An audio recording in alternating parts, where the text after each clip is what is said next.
Hello, this is Spencer with SumnerOne, and today I'm going to show you how to download and install a Kyocera driver on your Mac computer. First, we need to go to a search engine and type in Kyocera drivers. I recommend choosing the location you're in. I'm in America, so I'm going to choose that. Product support and downloads. Here it should bring us to the download center. I'm going to type in the search bar the name of our Kyocera model.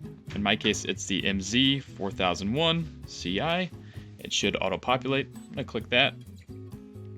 It should bring us to the drivers tab here. I'm going to scroll down until I find the Mac print driver, and I'm going to download the DMG file.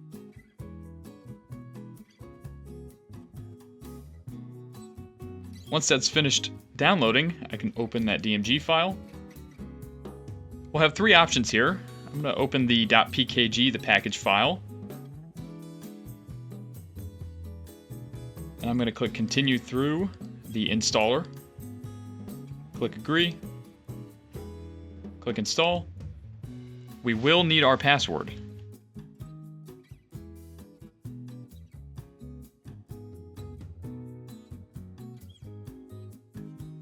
Once the installer is finished, we'll get a green check mark.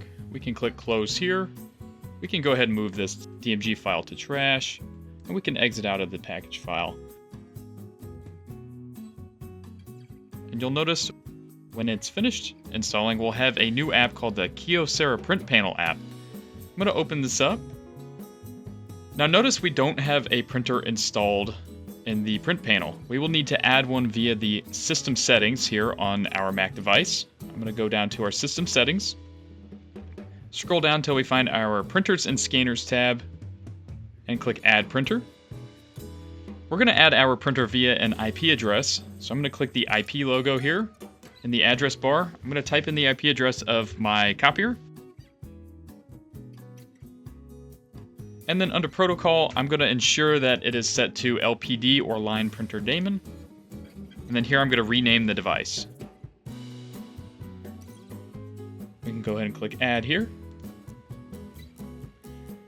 And it should communicate with our copier. I'm just going to ensure that I am enabling all the options that my copier has. For instance, I have cassettes 3 and 4, and that's it. So I'm going to click OK. Now that we have this copier added, we can go back to our apps, go back to our Kyocera Print Panel. You'll notice that copier is now added, and once I click on it, I now have the option to adjust my printing defaults. That's how you install a Mac driver for Kyocera. Thank you.